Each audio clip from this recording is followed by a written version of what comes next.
U.S. lawmakers have unveiled the final version of a massive annual defense policy bill. The bill, revealed on Thursday, defies several of President Donald Trump's demands. U.S. lawmakers unveiled the final version of a massive annual defense bill Thursday, which defies several of President Donald Trump's demands. It would flout Trump's plans to withdraw troops from Germany and Afghanistan and contradict his wishes to keep the names of Confederate generals on U.S. military bases. It sets the stage for a veto fight in Trump's final weeks in office over a major $740 billion piece of legislation, which has been passed every year since 1961.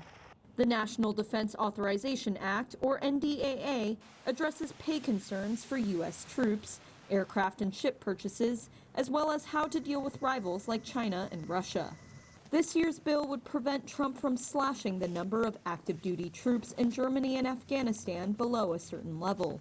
Trump had also vowed to veto the bill because of a provision to strip the names of Confederate leaders from U.S. military bases, which passed with both Republican and Democrat support. And already this week, he'd insisted he will veto if the NDAA does not repeal legal protections for big tech companies like Facebook and Twitter, which he accuses of stifling conservative voices. The final bill did not include such a provision, as lawmakers said it has nothing to do with the military and should not be used to stop an important defense bill. Committee aides say they expect the House will pass the bill early next week, sending it to the Senate before going to Trump. They say it will be difficult to override a veto, with Congress in session only until the end of the year. Well, we stay in the U.S. and we're now joined via Zoom by the Black Republican who ran against President Donald Trump for this year's race. Now, Peter W. Sherrill, who's a former Director, Emergency Services at Homeland Security, and also the President and CEO of Sherrill Enterprises Publishing Company. He's also the author of several books, including The Life of a Black Republican in Trump's America. Sherrill campaigned to challenge the chaotic two-party political system that the U.S. has had for decades. Right, let's meet him. Thanks very much indeed for joining us and welcome to the program. Thank you for having me. It's a pleasure and it's an honor to be addressing my brothers and sisters in the motherland. What a pleasure. Thank you, sir. All right. So, perhaps stereotypically, we believe that all African Americans, black people, are Democrats. There's no way that they can support the Republican Party. You left the Democratic Party to become a Republican. Let's start there. You ought to start there. Yeah, that's usually a starting point. That's a great starting point. I was a Democrat for nearly 40 years. And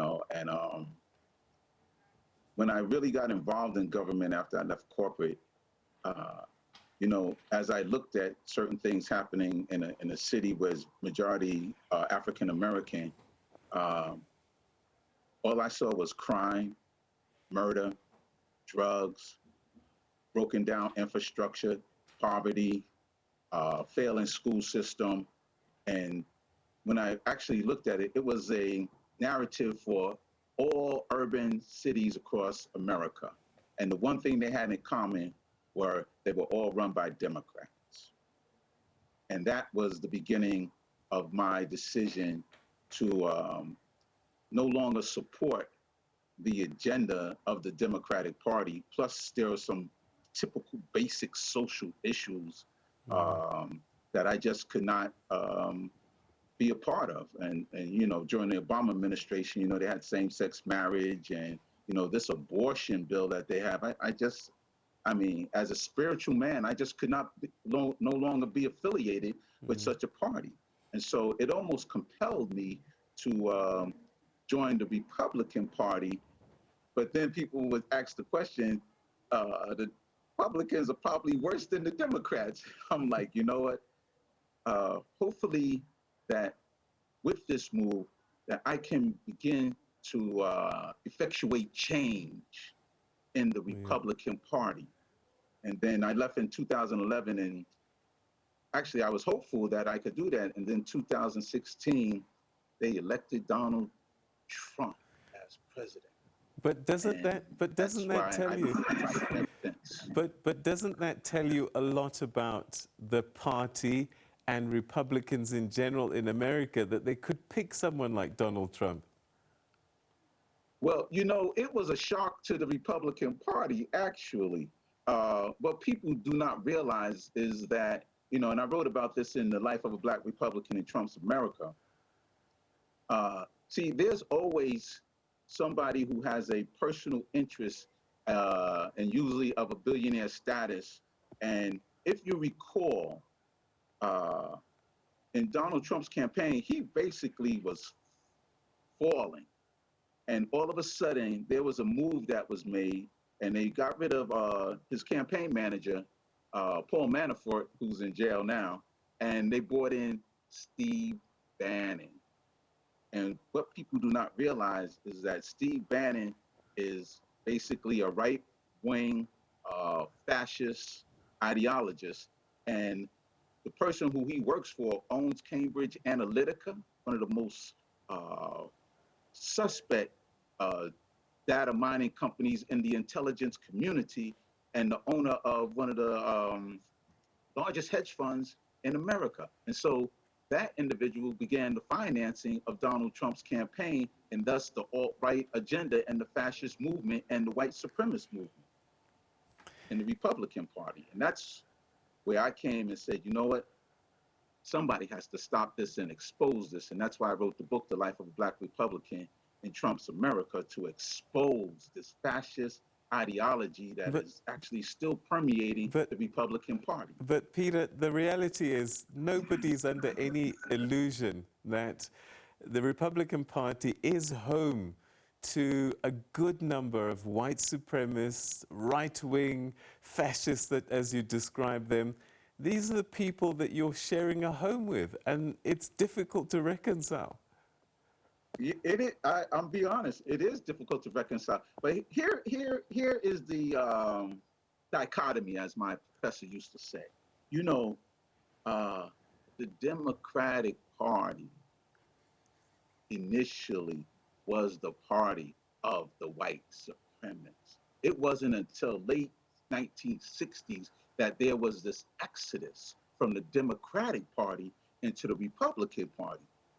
And so the emphasis became on trying to recapture that party, the Republican Party, that was the legislators of the Emancipation Proclamation, which freed, technically, supposedly, freed the slaves, but it was the beginning of the process of the Emancipation Proclamation that came from the Republican Party. So this actually, the Republican Party is the Republican Party as the party, political party of our ancestors.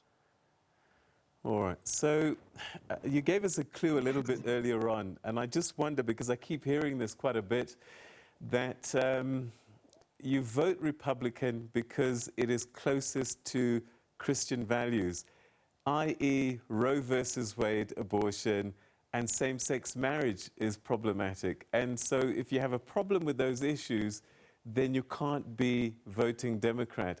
Is it maybe that is the swing or the compelling argument more than the individuals that run these parties, the Republican parties? Well, it's actually what allows those who want to camouflage and hide under the umbrella and not be known as supporting of white supremacy or alt-right fascist ideology, so they can utilize that as a reason to be against the Democratic Party. It's sort of like it lets them hide and not feel as threatened by being associated with white supremacists. And the same thing with the defund the police. They took that and the propaganda about defunding the police, nobody's going to defund the police, but they use that as a way to bring this alt-right and these extreme ideologies over into the Republican Party to support Donald Trump, who was like, I am pro-law, law and order and law enforcement. And so these are the things that we have to expose, that they are using to kind of camouflage their extreme ideologies. Were you one of the African Americans that voted for Donald Trump in the election? Excuse me? Were you one of the African Americans that voted for Donald Trump in the election? You're a Republican. You must vote for your Republican candidate. I voted for myself. That's why I was the write-in candidate. Let me tell you something. You will not believe it. I mean, running as a write-in candidate, see, that is something that is so fundamental to the Constitution of the United States. And, you know, the founding fathers, for whatever you may, they put that caveat, sort of like a secret weapon in the Constitution, because it was almost like they already knew that there was going to come a point in time that our political process in America, which has been corrupted for a number of decades, but has become truly convoluted and so corrupt.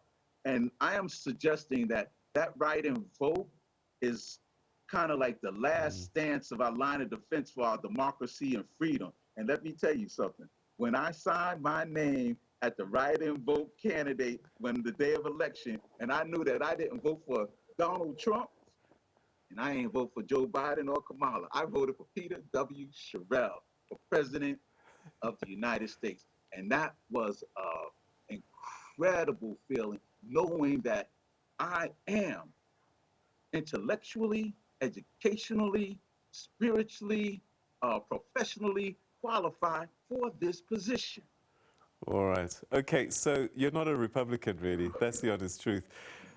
Final question. What are your hopes then for the United States going forward? Ooh. You know, this country is at a very delicate impasse. They are still, the last toll was Donald has raised over $200 million to continue his legal quest to overturn this election.